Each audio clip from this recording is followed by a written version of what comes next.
Oui, excusez-moi, j'étais en train de réviser dans un très bon ouvrage. Voilà, Sénèque écrit « Ah, et bien regarder, l'essentiel de la vie s'écoule à mal faire. Une bonne partie à ne rien faire. Toute la vie à faire autre chose que ce qu'il faudrait faire. » Eh bien, cette phrase de Sénèque introduit une idée dont je voudrais vous parler, qui est la question de la trahison du temps. Finalement, une des idées qui parcourent mon livre, c'est que bien vivre, vivre dans le temps, bien vivre avec le temps, faire du temps son ami, enfin reprendre toutes ces expressions, c'est finalement ne pas trahir le temps. Alors, trahir le temps, il y a deux façons de le trahir. La première façon de trahir le temps, c'est la frivolité.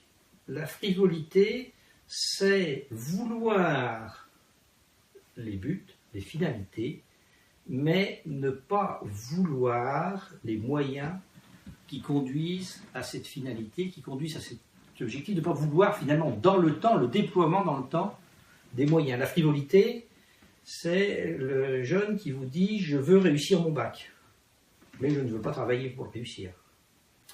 Donc, effectivement, je dis que je veux quelque chose, mais rien dans mes actes, dans l'inscription dans mon temps, ne montre que je le veux. C'est un discours frivole.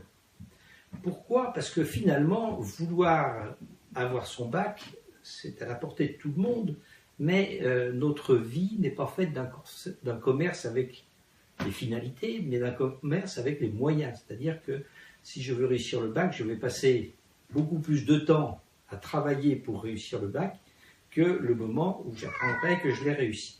Ah, là vous avez droit au miaulement de mon chat qui n'est pas d'accord et qui vient trahir cet instant. Voilà, la frivolité. La deuxième façon de trahir le temps, bien sûr, c'est l'infidélité. L'infidélité, c'est quoi? C'est vouloir les moyens sans vouloir les finalités. C'est-à-dire, finalement, comme ma vie est faite d'un commerce avec les moyens, je suis beaucoup plus amoureux des moyens que de la finalité. Ça, c'est au contraire l'étudiant qui aime tellement étudier, qui aime tellement, pas forcément étudier d'ailleurs, mais qui aime tellement sa vie d'étudiant, qu'il prend bien soin de jamais réussir ses examens pour rester étudiant. Il est infidèle parce que le sens quand même des études, c'est finalement de se terminer et d'aboutir à un diplôme et un savoir. Donc ça, c'est de l'infidélité. Je veux les moyens, mais je ne veux pas ce à quoi me conduisent mes moyens. Finalement, c'est un peu la nature que peut être un conjoint infidèle qui veut certains avantages que lui procure le mariage, mais qui ne veut peut-être pas toutes les finalités qui donnent sens au mariage. On excusera cette métaphore ou cette comparaison peut-être hardie.